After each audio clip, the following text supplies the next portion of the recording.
الحمدللہ رب العالمین والعاقبۃ للمتقین والصلاة والسلام علی حبیبہ الکریم ونحن علی ذلک لمن الشاہدین والشاکرین والحمدللہ رب العالمین. اعوذ باللہ من الشیطان الرجیم. بسم اللہ الرحمن الرحیم.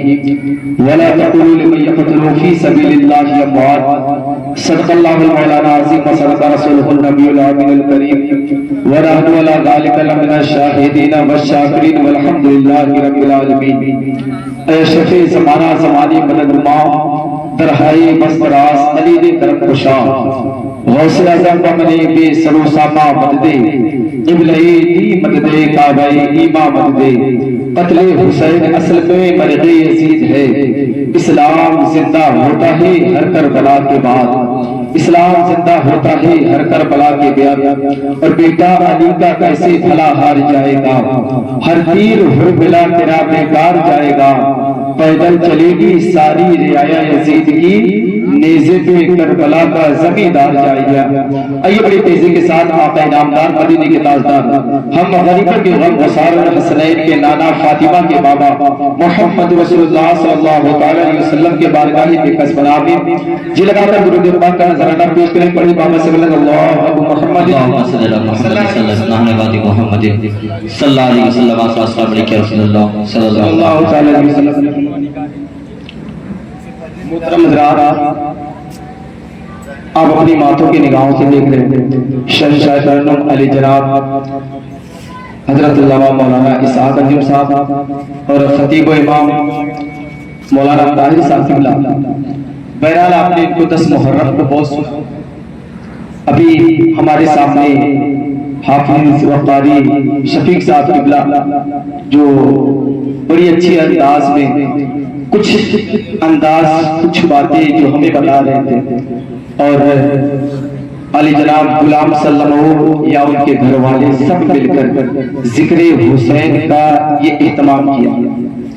بھوک تو لگی ہوگی مجھے معلوم ہے کیونکہ بھوک ایک ایسی چیز ہے نا کہ انسان بھوک کو نہیں بتا سکتا. اس لیے کیونکہ اللہ نے جب آدم کو بنایا نا تو شیطان اندر گھس گیا. آدم کی پتلے کو جب اللہ نے بنایا شیطان اندر گھس گیا. وہ ساری چیزوں کو چیک کرتا لیکن باہر آتا کہتا بس ایک چیز کرتا. کہتا کیا؟ وہ کہتا ہے کہ انسان کو بھوک بہت لگے گی. اگر کھانا نہیں ملے گا تو نہ یہ چل سکتا ہے نہ پھر سکتا ہے نہ بیٹھ سکتا ہے نہ اٹھ سکتا ہے. آپ کو بھوک لگی ہے بس 25 منٹ اور سن لو. اس لیے کیونکہ نا 25 منٹ آپ ہمیں اور سن لیں. اور اللہ رب العزت کے بارگاہ میں دعا ہے. سب سے پہلے ایک خصوصی دعا امام حسین کے اس مقدس مہینے میں آقا حسین کا صدقہ یہ ہو کہ آقا حسین میرے مامو جان کی طبیعت خراب ہے. اللہ رب العزت ان کو شفائے اور کامل عطا فرمائے. اور علی جناب غلام واحد نے یہ ذکر حسین کا اہتمام کیا. ابھی میں آپ کو بتاؤں گا کہ یہ ذکر حسین میں اگر کوئی 1 روپیہ بھی خرچ کرتا ہے 1 روپیہ اگر کوئی ذکر حسین میں خرچ کرتا ہے تو اللہ رب العزت اس کے بدلے میں اس بندے کو کیا کیا عطا کرتا ہے. میں نے قرآن پاک کی آیت کریمہ پڑھی. اللہ رب العزت قرآن پاک میں ارشاد فرماتا ہے وَلَا تَقُولُوا لِمَن يَقْتُلُ فِي سَبِيلِ اللَّهِ أَمْوَاتٌ. بے شک جو میری راہ میں قتل کیے جائیں انہیں مردہ نہ کہو بلکہ وہ زندہ. اب بتائیں امام حسین شہید کہاں ہوئے؟ کربلا. اور کہاں وہ شہید ہوئے تو امام حسین کو رب نے فرمایا وہ زندہ ہے. لیکن آج ہمارا معاشرہ کیا معلوم ہے. ابھی 10 محرم جب لگا ہوگا یوم عاشور کا دن وہ نویر کی رات کو لوگ تاجیہ کے سامنے جا کر فاتحہ رکھتے ہیں شیرنی رکھتے ہیں. امام صاحب کو بلاؤ امام صاحب آؤ یہاں فاتحہ پڑھو. آپ سنو جہالت ختم ہو گئی. لوگ یہ کہتے تھے کہ دادا بابا نے کیا تھا ہم بھی کریں گے. لیکن جب تمہارے دادا بابا کرتے تھے تو تمہارے دادا بابا پینٹ شرٹ شیروانی نہیں پہنتے تھے. اس وقت ان کی عورتیں ساڑی پہنا کرتی تھی. کیوں؟ علم کم تھا جہالت زیادہ تھی. علم کم تھا جہالت زیادہ تھی. لیکن آج شادی ہوتی ہے نا تو دولہے کو شیروانی چاہیے چاہے 10,000 کا ہو چاہے 15,000 کا. اور تم کہتے ہو یار دادا بابا نے کیا تھا ہم بھی کریں گے. میری طرف دیکھ رہا ہوں میں بھی اپنے گھر سے مخالفت رکھتا ہوں, ان خرافاتوں میں رہتا ہی نہیں, اور اللہ کا شکر ہے آج 4-5 سال سے میں اپنے گھر پہ رہتا ہی نہیں. ایک محرم سے گھر چھوڑ دیتا ہوں اور 10 محرم کو کہیں آ جاتا ہوں تو اس سے سب سے ساتھ ملاقات کرتے ہوئے گھر آتا. لوگ کربلا میں فاتحہ پڑھتے ہیں, میں تو فاتحہ بھی نہیں پڑھتا ہوں. یار کربلا وہ نہیں جو تم نے بنایا ہے, بلکہ کربلا وہ ہے جس کو میرے آقا کریم صلی اللہ علیہ وسلم نے بتایا تھا. حسین عراق کی ایک زمین ہوگی جسے لوگ کربلا کہیں گے. حسین جب میری امت پر آ جائے گی تو تجھے وہاں جا کر اپنے 6 ماہ کے بچے علی اصغر کو قربان کرنا پڑے گا. تجھے اپنے 22 سال کے بھتیجے حضرت قاسم کو قربان کرنا پڑے گا. اپنے 18 سال کے جوان بیٹے حضرت علی اکبر کو قربان کرنا پڑے گا. اپنے بھائی عباس اکبر کو قربان کرنا پڑے گا. اپنے بھانجے محمد کو قربان کرنا پڑے گا. اپنے غلام کو قربان کرنا پڑے گا. حسین کوئی اور کربلا نہیں ہے بلکہ رب نے, اللہ کے نبی نے فرمایا حسین یہی کربلا ہے جہاں میرا بیٹا حسین دین کی عظمت کے لیے خود بھی قربان ہو جائے گا اور اپنے بیٹے کو بھی قربان کر دے گا. نعرے تکبیر, نعرے رسالت, نعرے رسالت, جشن شہدائے کربلا, نعرے تکبیر, نعرے رسالت. واہ زندہ باد, زندہ باد. آپ کو برا لگے گا, آپ کو چاچا بابا اسی لیے ہوں گے کو بہت تکلیف ہو گیا, یہ بولیں گے یار تیرا باپ تو وہی کرتا ہے, تو آ کے نصیحت دے رہا ہے. زیارت چھوڑو, خدا کی قسم. ایک روایت پڑھا تھا, اس میں یہ لکھا تھا کہ اگر کوئی چوک کے سامنے فاتحہ پڑھتا ہے تو اس امام کے پیچھے نمازی نہیں. چوک کے سامنے. اور آج ہم کیا کرتے ہیں, بہت ساری عورتیں ایسی ہیں نا جو دہار ہوتی ہیں, قرآن پڑھنے کی تمیز نہیں ہے, دہار ہوتی ہیں. ہاں کیسے اللہ جانے کس کس انداز میں حضرت نا وہ پتہ نہیں اللہ جانے کون سی کتاب سے وہ مسئلہ نکال لیتی ہیں اور کہاں تک جاتی ہیں. کہیں چلو میاں صاحب جاتے ہیں چلا پہنچائے. اللہ اتنی زہالت, خدا کی قسم مسلمانوں. اور امام حسین ہیں کون, ان کا مرتبہ کیا ہے, خدا کی قسم آقا حسین وہ ہے. اگر ایک مرتبہ میرے آقا کریم صلی اللہ علیہ وسلم فرماتے ہیں اگر حسین ایک بار رو دیا کرتے تھے تو اللہ کے نبی فرماتے تھے اے فاطمہ میری بیٹی حسین کو رلایا مت کرو, اس لیے کہ جب میرا بیٹا حسین روتا ہے نا تو مجھے تکلیف ہوا کرتی ہے. آؤ دیکھو مسلمانوں, امام حسین ہے کون. اگر اللہ کے نبی خطبہ دے رہے ہوں, امام حسین مسجد نبوی میں آئے تو آقا خطبے سے نیچے اتر جائیں. جن کی خلافت پر جن سے محبت نبیوں کا نبی خود کرے, اسی کی ترجمانی جو میرا امام فرماتا ہے یا رسول اللہ بہترا بات رسا اس چمنستان کرم کی سہارا ہے گلی جس میں حسین. بات ترتیب سنی, اس لیے کہ وقت کا میں بہت تیزی کے ساتھ ترتیب سے بات نہیں سنیں. کون آقا کرے جس سے محبت مصطفیٰ فرمائے. میرے آقا فرمایا کرتے تھے الحسن والحسین سید الصحابہ اہل الجنت, یہ جو میرے بچے ہیں نا یہ جنتی مردوں کے سردار ہیں. اور فرماتے ہیں ان کی ماں کا مرتبہ دیکھو, خدا کی قسم آج دنیا میں کسی عورت کا نام خطبے میں نہیں لیا جاتا ہے, مگر آج دیکھو حسین پاک کی ماں کا مرتبہ دیکھو. اگر کوئی امام جمعہ کا خطبہ دیتا ہے تو اس میں اہل بیت کا نام آتا ہے, اور امام حسین نے ماں کا بھی مرتبہ کیا ہے. اللہ کے نبی نے یہ مرتبہ کیا کس کو, حسین پاک کی. اے مولانا برکت اللہ او بھائی خاموش ہو جاؤ یار, خاموش ہو جاؤ. اتنا بڑھیا ماحول بنایا اس لیے نا کیونکہ یہ جہالت کہاں سے پیدا ہوتی ہے, یہ ہمارے گھر سے ہی پیدا ہوتی ہے. جب ماں باپ نیک ہوتے ہیں تو بچے نیک ہوتے ہیں. خدا کی قسم حضرت فاطمہ اتنی نیک جن کا ذکر خطبے میں ہو, اور باپ اتنا اچھا جس کو شیر خدا کہا جاتا ہو, ان دونوں کے ملنے کے بعد تب بچہ پیدا ہوتا ہے وہ امام حسین ہے. ہماری کمی مسئلے جناب ہوئے ہیں نا, غلط دوا سے فصل خراب اور غلط رزق سے نسل خراب. حرام حلال کھا لیں گے تو نسل تو خراب ہو ہی جائے گی نا. ہاں احتیاط رکھیں. دیکھیں آقا حسین ہے، صرف آقا محبت نہیں کر رہے ہیں بلکہ صحابہ بھی محبت کر رہے ہیں. حضرت عمر فاروق اعظم جن کی دبدبہ اتنا تھی نا، اگر کوئی شیطان راستے سے جاتا حضرت عمر کو دیکھتا تھا نا تو اپنے راستے کو چینج کر دیا کرتا تھا. وہ عمر فاروق اعظم ہے. ایک مرتبے کی بات ہے، حضرت عبداللہ ابن عمر ہے. کون؟ حضرت عمر کے بیٹے ہیں عبداللہ ابن عمر. ایک مرتبہ کیا کرتے ہیں، امام حسین بچپنے کی حالت ہے، چھوٹے ہیں. امام حسین اور حضرت عبداللہ ابن عمر کے بیٹے ہیں، دونوں آپس میں کچھ بحث ہو جاتی ہے. حضرت عبداللہ سے امام حسین نے کہا تو مجھ سے کیا بحث کرتا ہے، تیرا باپ تو میرے نانا کا غلام ہے. جب اتنا کہا نا، اس وقت خلیفہ جو تھے نا وہ حضرت عمر فاروق اعظم تھے. 72,000 مربع میل تک جس کی حکومت تھی وہ حضرت عمر فاروق اعظم تھے. تو مجھ سے کیا بحث کرتا ہے، تیرا باپ تو میرے نانا کا غلام ہے.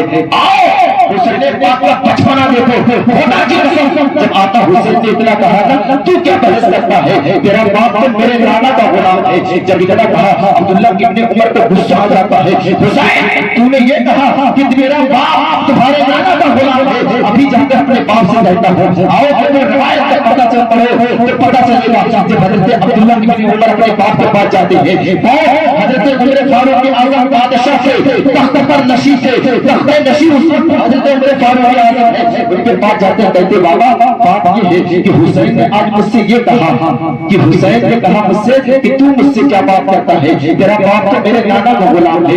حضرت عمر نے فرمایا اچھا حسین نے ایسا کہا؟ فرماتے ہاں بابا حسین نے ایسا کہا. فرماتے ٹھیک ہے جاؤ حسین کو بلا کے لے کے آؤ. خدا کی قسم آؤ دیکھو امام حسین کو جو محبت ملی تھی، جو عظمت ملی تھی، جو شوقت ملی تھی، جو جلال ملا تھا، جو حسین چہرہ ملا تھا، وہ بچپنے میں اللہ نے عطا کر دیا تھا. اور بلکہ ان کی تربیت کوئی دنیا کا باپ نہیں، کوئی دنیا کی ماں نے نہیں کیا تھا، بلکہ ان کی تربیت کرنے والی خاتون جنت ہے، شیر خدا ہے، مولا علی ہے، بھائی حسن ہے، اور خود بخارے کائنات ہے.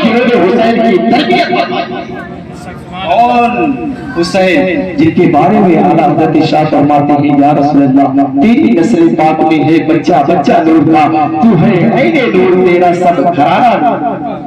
حسین ہے ہمارا ٹھیک ہے بلا کے لاتا ہوں. عبداللہ جاتے ہیں بیٹا حسین چلو میرے بابا نے آپ کو بلایا. اتنا گانا امام حسین نے کہا ٹھیک ہے چلتا ہوں. اب لوگوں نے سوچا کہ امیر المومنین بادشاہ ہے، ان کو ان کے نانا کا غلام تھا، ابھی تو حسین کو ڈانٹ پڑے گی. لوگ جمع ہو گئے.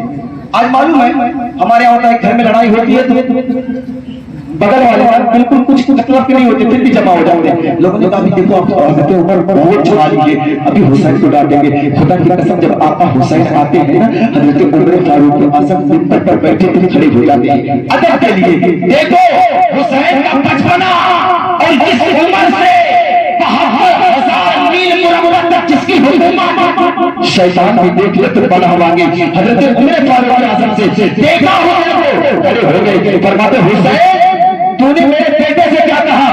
فرماتے میں نے آپ کے بیٹے سے یہ کہا تو مجھ سے کیا بحث کرتا ہے، تیرا باپ تو میرے نانا کا غلام ہے. امام حسین نے فرمایا تیرا باپ میرے نانا کا غلام ہے. عمر فرماتے حسین ایک بار اور پھر حضرت فاروق اعظم نے امام حسین نے کہا کہ میں نے کہا تھا کہ ہاں تیرا باپ تو میرے نانا کا غلام ہے. فرماتے پھر ایک بار کہو. پھر آپ نے کہا ہاں میں نے کہا تھا کہ تیرا باپ میرے نانا کا غلام ہے. خدا کی قسم روایتوں میں آتا ہے حضرت امام سیوطی اپنی کتاب میں لکھتے ہیں عمر فاروق اعظم نے حضرت مولا حسین کے دونوں بازوؤں کو پکڑا اور قدموں کے نیچے بیٹھ جاتے ہیں اور عرض کرتے ہیں اے میرے بیٹے عبداللہ سن اب دنیا کی کسی بھی چیز کی ہمیں ضرورت نہیں ہے، اس لیے اب کوئی میرے حق میں گواہی دے نہ دے یہ فرق نہیں پڑتا ہے، مگر بات اس کی ہے کہ آج مولا حسین نے یہ کہہ دیا ہے کہ میرے نانا کا غلام ہے.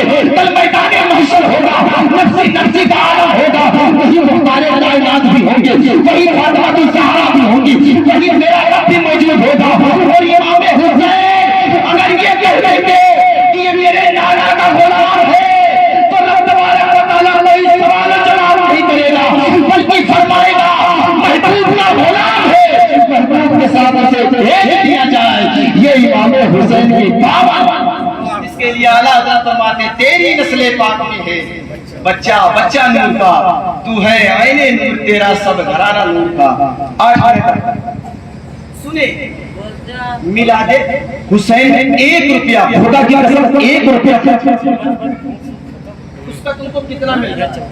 اور سنیں جب یوم عاشور کو یاد میں ہوتی ہے نا، جب اہل بیت وہ 72 لفظیں قدس کے جب شہید ہو جاتے ہیں، امام حسین شہید ہو گئے، پورا خاندان شہید ہو گیا، لاش صرف خیمے میں کون بچا؟ مرد میں سید سجاد حضرت زین العابدین بچتے ہیں۔ زین العابدین، غور سے سنو، کون بچا؟ زین العابدین۔ کیوں؟ بخار کی حالت میں تڑپ رہے تھے، فرماتے بابا میں بھی جاؤں گا، مگر آؤ دیکھو آقا حسین فرماتے ہیں اے میرے بیٹے زین العابدین سن تجھ سے میرے نانا کی نسل چڑھے گی، نانا کی نسل چلے گی۔ آج جو چاروں طرف میں سید نظر آتے ہیں، یہ کسی اور کی اولاد نہیں ہے، بلکہ امام زین العابدین کی اولاد ہے، جس کے بارے میں حسین نے کہا تھا اے بھائی بیٹا زین العابدین تو کرتے بڑا نہیں جائے گا، اس لیے کہ اگر تو بھی چلا جائے گا تو نانا کی نسل کیسے پھلے پھولے گی، اس لیے تو میرا امام کہتا ہے کہ تمہیں بکھرے ہوئے ہیں مدینے کے پھول، کربلا تیری قسمت پہ لاکھوں سلام، خدا کی قسم کون بچا؟ حضرت زین العابدین۔ روایت پڑھو مسلمان، آج معلوم کیا معلوم ہے؟ آگے ڈھول، آگے ڈھول اور پیچھے تازیہ، اس کے پیچھے عورتیں۔ ذرا سوچو اگر تمہارے گھر میں کسی کا انتقال ہو جائے تو یہ کہتے ہو، ابھی ایک مولوی فاسق تھا، حضرت نے کہا تھا کہ ڈھول بجانا صحیح ہے، اگر کوئی غلط ثابت کر دے تو میں اسے 11 لاکھ کا انعام دوں گا۔ تو نوجوانوں نے بہت لگایا تھا، لیکن ابھی بھی ایک میسج اور آیا، ایک مدرسے کے عالم نے کہا اگر کوئی ڈھول بجانے کو جائز قرار دے دے تو 70 لاکھ۔ اب اس کا اسٹیٹس کوئی نہیں لگا، اس لیے کہ جس چیز میں خرافات ہے اس کی حد کسی نے لگا لیا، جو جیسا تھا اسی لائق لگا لیا۔ ہاں 11 لاکھ اور وہ اللہ کرا 70 لاکھ، اور اس نے کیا کہا؟ فتح عالم کی اعلیٰ حضرت کی کتاب سے میں اس کا مسئلہ دیا۔ پہلے کے زمانے میں نہ لاؤڈ اسپیکر تھا، نہ روشنی تھی، نہ سامیانہ تھا، کچھ نہیں تھا، کرسی کچھ نہیں تھی۔ تو معلوم ہے پہلے کے زمانے میں جب چاند نظر آتی تھی نا تو لوگوں کو کیسے بتایا جاتا تھا؟ ڈھول بجا کے بجایا جاتا تھا۔ رمضان کا چاند نظر آ گیا، کل سے روزہ رکھنا ہے۔ ایک روایت میں نے پڑھی تھی، حضرت بلال حبشی ہے نا، جب رمضان کا مہینہ آتا تو لوگوں کو اٹھانے کے لیے مدینے پاک میں تف بجایا کرتے تھے کہ اٹھ جاؤ لوگوں، سحری کا وقت ہو گیا۔ یہ بلال کی ڈیوٹی تھی، پورے مدینے میں اٹھاتے تھے۔ والا حضرت اس چیز کو نکال، کسی چیز کو عام کرنے کے لیے ڈھول بجانا صحیح ہے۔ اچھا تم یہ سوچتے ہو چلو تمہارے یہاں مسجد ہے اس میں لاؤڈ اسپیکر نہیں ہے، تم سوچ رہے ہو لیکن ایک دن بجاؤ نا، 10 دن کیوں بجاتے ہیں؟ ایک دن بجا لو۔ اگر تم یہ چاہ رہے ہو کہ اعلان کے ذریعے بتا رہے ہیں کہ ہم اعلان کرتے ہیں حسین زندہ ہے، تو میں بھی یہی کہتا ہوں ہاں حسین زندہ ہے، یہ تیرے اعلان کی ضرورت نہیں ہے، بلکہ قرآن میں رب نے خود فرمایا وَلَا تَقُولُوا لِمَن يَقْتُلُ فِي سَبِيلِ اللَّهِ أَمْوَاتٌ، میرا رب خود فرماتا ہے تجھے اعلان کرنے کی ضرورت نہیں ہے، یہاں تو خدا بھی اعلان کر رہا ہے جو شہید ہو گئے ہیں وہ مرتے نہیں ہیں، ان کی زندگی کا تجھے شعور نہیں۔ کیا اعلان کرے گا یار؟ تیرے اعلان کی ضرورت نہیں ہے۔ بہرحال کون بچا؟ حضرت زین العابدین۔ حضرت زین العابدین کو نا خدا کی قسم اکیلے تھے، بچیوں کے پردے کھینچ لے گئے، حضرت سکینہ کو تماچے مارے گئے۔ روایتوں میں آتا عمر 7 یا 8 یا 10 سال کی تھی۔ کون سکینہ؟ امام حسین کی دادی کی بیٹی سکینہ، اور جن کی دادی حضرت فاطمہ الزہرا ہے۔ جس ویڈیو روایتوں میں آتا جاؤ اور میرے نانا سے بتاؤ کہ آج اہل بیت پر یہ ویڈیو نے کتنا ظلم کیا ہے۔ خدا کی قسم وہ نہ دیکھی تھی نا تو حضور غریب نواز کی بارگاہ آئے، ہند کے راجا کے واقعے سے